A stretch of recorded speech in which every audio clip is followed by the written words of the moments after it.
తెలంగాణ విషయానికి వద్దాం. తెలంగాణ చరిత్ర విషయానికి వద్దాం. ఏపీ హిస్టరీ, తెలంగాణ హిస్టరీలో మొదటి టాపిక్ శాతవాహనులు. మరి శాతవాహనులకు ఉన్న ప్రత్యేకతలు ఏంటి? శాతవాహనులకు ఎన్నో ప్రత్యేకతలు ఉన్నాయి. ఉదాహరణకు 3 తెలుగు ప్రాంతాలను కలిపి పరిపాలించిన మొదటి వాళ్ళు శాతవాహనులు. దక్షిణాదిలో మొదటి సామ్రాజ్యం శాతవాహన సామ్రాజ్యం. ఇంకో ఇవి శాతవాహనులకు ఉన్న ప్రత్యేకతలు. ఇంకా చాలా ఉన్నాయి. నేను జస్ట్ ఎగ్జాంపుల్స్ మాత్రమే చెప్తున్నాను. ఓకేనా? ఆ తర్వాత మీరు ఇక్ష్వాకుల్లోకి వెళ్ళండి, విష్ణుకుండిల్లోకి వెళ్ళండి, వాళ్లకు ప్రత్యేకతలు ఉన్నాయి. ఇక్ష్వాకులు, విష్ణుకుండిలు వీళ్లకు ప్రత్యేకతలు ఉన్నాయి. మరి ఇక్ష్వాకులకు ఉన్న ప్రత్యేకతలు ఏంటి? ఇక్ష్వాకులకు ఉన్న ప్రత్యేకతల్లో జస్ట్ ఎగ్జాంపుల్, ఇక్ష్వాకుల కాలంలో శ్రీపర్వత ప్రాంతం బౌద్ధానికి పట్టుగొమ్మలా విలసిల్లింది. బౌద్ధానికి పట్టుగొమ్మలా విలసిల్లింది. ఇక్ష్వాకుల కాలంలోనే అసలు భారతదేశంలోనే మొదటిసారిగా హిందూ ఆలయాల నిర్మాణం ప్రారంభమైంది.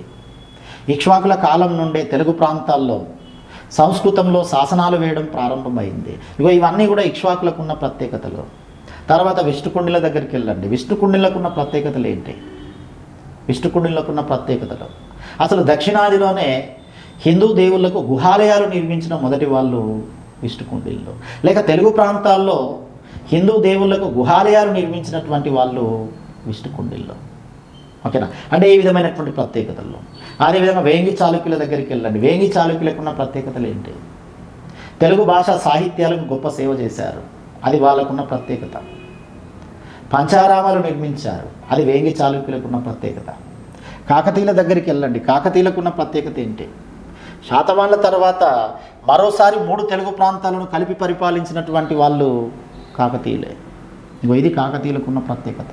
అంటే ఈ విధంగా చరిత్రలో టాపిక్ ఏదైనా కూడా ఆ టాపిక్కు ఖచ్చితంగా ప్రత్యేకతలు ఉంటాయి. అది గుర్తుపెట్టుకోండి. అది ఏ టాపిక్ అయినా కావచ్చు, అది ఏ హిస్టరీ అయినా కావచ్చు, అది తెలంగాణ హిస్టరీనా, ఏపీ హిస్టరీనా, ఇండియన్ హిస్టరీనా, హిస్టరీ ఏదైనా కూడా కావచ్చు. ఖచ్చితంగా ప్రతి టాపిక్కు ప్రత్యేకతలు ఉంటాయి. ఆ ప్రత్యేకతలను ముందుగా మీరు గుర్తించాలి. ఎప్పుడైతే ప్రత్యేకతలను మీరు గుర్తిస్తారో అప్పుడు మీకు చరిత్ర అర్థమైనట్టు, లేకుంటే చరిత్ర అర్థం కానట్టే. ఓకేనా? ఇంకా చాలా ఎగ్జాంపుల్స్ ఉన్నాయి, కానీ సమయాభావం వల్ల నేను కొన్ని ఎగ్జాంపుల్స్ మాత్రమే చెప్పాను. మీకు కాన్సెప్ట్ అర్థమయ్యే ఉంటుంది. ప్రతి టాపిక్ పేరు మీకు తెలిసే ఉంటుంది. సింధు నాగరికత, ఆర్య నాగరికత, ఇక్ష్వాకులు, శాతవాహనులు, విష్ణుకుండిళ్ళు, కాకతీయులు, కుతుబ్షాహీలు, వీళ్ళ పేర్లు మీకు ఎలాగో తెలిసే ఉన్నాయి. వరుస క్రమం ఏదైనా కూడా టాపిక్ పేరు రాసుకోండి, నోట్బుక్లో రాసుకొని దాని కింద ఒకసారి గుర్తు చేసుకోండి. మీకు గుర్తొచ్చినటువంటి ప్రత్యేకత నోట్ చేయండి. మీకు ఈజీగా చరిత్ర మొత్తం అర్థమైపోతుంది. ఓకేనా? ఇక రెండో సెగ్మెంట్లోకి వెళ్దాం. రెండో సెగ్మెంట్ వచ్చేసి ఆధారాలు. సో చరిత్ర అనేది కట్టుకథలతోటి ఊహాజనితమైన సంఘటనలతో కూడినది కాదు. చరిత్రకు ఖచ్చితమైన ఆధారాలు ఉన్నాయి. ఆధారాల సహాయంతోనే మనం చరిత్రను అధ్యయనం చేస్తాం. ఈ విషయాన్ని గుర్తుపెట్టుకోండి. ఖచ్చితంగా ఆధారాలు ఉన్నాయి. ఆధారాల మీద ఖచ్చితంగా ఒక ప్రశ్న అడుగుతున్నాడు. మీరు ఏ క్వశ్చన్ పేపర్ అన్నా చూడండి, గతంలో జరిగిన ఏ కాంపిటేటివ్ ఎగ్జామ్స్కు సంబంధించిన క్వశ్చన్ పేపర్ అయినా చూడండి, ఆ క్వశ్చన్ పేపర్లో ఖచ్చితంగా ఆధారాల మీద ప్రశ్న ఉంటుంది. ఇది కూడా చాలా ఇంపార్టెంట్. చరిత్రలో ప్రతి టాపిక్ ఆధారాలు ఉంటాయి. మీరు ఏ టాపిక్ అయితే చదవడానికి సిద్ధమవుతారో అప్పుడు దానికి ఆధారాలు ఏంటి ఒక్కసారి ఆలోచించుకోండి. అది ఏ టాపిక్ అయినా కావచ్చు, శాతవాహనులు కావచ్చు, ఇక్ష్వాకులు కావచ్చు, ఏదైనా కావచ్చు. ఒకసారి శాతవాహనుల గురించి చదవడానికి మీరు ప్రిపేర్ అయినప్పుడు మీ మనసులోనే ఒక్కసారి ఆలోచన చేసుకోండి. శాతవాహన చరిత్రకు ఆధారాలు ఏంటి? ఉదాహరణకు గౌతమీపుత్ర శాతకాన్ని గురించి చదువుకుంటున్నారు. అసలు గౌతమీపుత్ర శాతకాన్ని చరిత్రకు ఆధారం ఏంటి? ఆయన తల్లి గౌతమి బాలశ్రీ వేయించినటువంటి నాసిక్ శాసనం. ఈ విధంగా వస్తుంది. రైట్? అంటే ఆధారాలు కూడా మనకు ఖచ్చితంగా చాలా ఇంపార్టెంట్. ఆధారాల మీద కూడా ప్రశ్నలు వస్తున్నాయి. ఇందాక చెప్పుకున్న నాసిక్ శాసనం మీద ప్రశ్న అడిగాడు. ఏపీపీఎస్సీ నిర్వహించిన గ్రూప్ 2 ఎగ్జామ్లోనే ప్రశ్న వచ్చింది.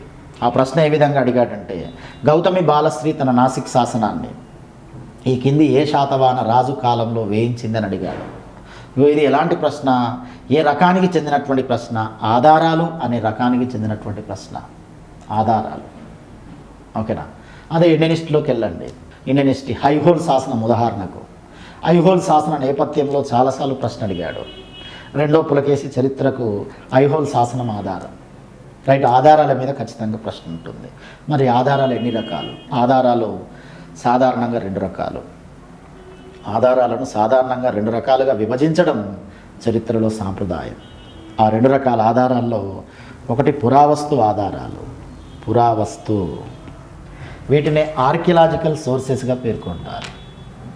పురావస్తు ఆధారాలు, వీటిలో ప్రధానంగా మూడు రకాలు వస్తాయి. పురావస్తు ఆధారాలలో మూడు రకాలు వస్తాయి. ఒకటి శాసనాలు, రెండు నాణ్యాలు, మూడు కట్టడాలు. వీటి మీద ప్రశ్నలు వస్తాయి. శాసనాలు, నాణ్యాలు, కట్టడాలు. ఇందాక చెప్పుకున్నాం గౌతమి బాలశ్రీ వేయించిన నాసిక్ శాసనం గురించి, అది ఒక ఆధారమే. అదేవిధంగా వీణ వాయిస్తున్న ముద్ర ఉన్న నాణ్యాలను ముద్రించిన రాజు ఎవరని అడిగాడు. చాలాసార్లు అడిగాడు ఈ ప్రశ్న. నాణ్యం గురించి అడిగాడు, దానికి ఆన్సర్ సముద్రగుప్తుడు. ఓడబొమ్మతో నాణ్యాలు ముద్రించిన రాజు ఎవరని గతంలో చాలాసార్లు అడిగాడు. ఇవన్నీ కూడా ఇక్కడ నాణ్యాలు అనేది దేని కిందికి వస్తుంది? ఆధారాల కిందికి వస్తుంది. సో కాబట్టి ఆధారాలు అనేవి ఖచ్చితంగా ఉంటాయి. ఆధారాలు రెండు రకాలు. ఒకటి పురావస్తు ఆధారాలు, వీటినే ఇంగ్లీష్లో ఆర్కియలాజికల్ సోర్సెస్గా పేర్కొంటారు. ఇక రెండవది సాహిత్య ఆధారాలు. సాహిత్య ఆధారాలు, సాహిత్య ఆధారాలు.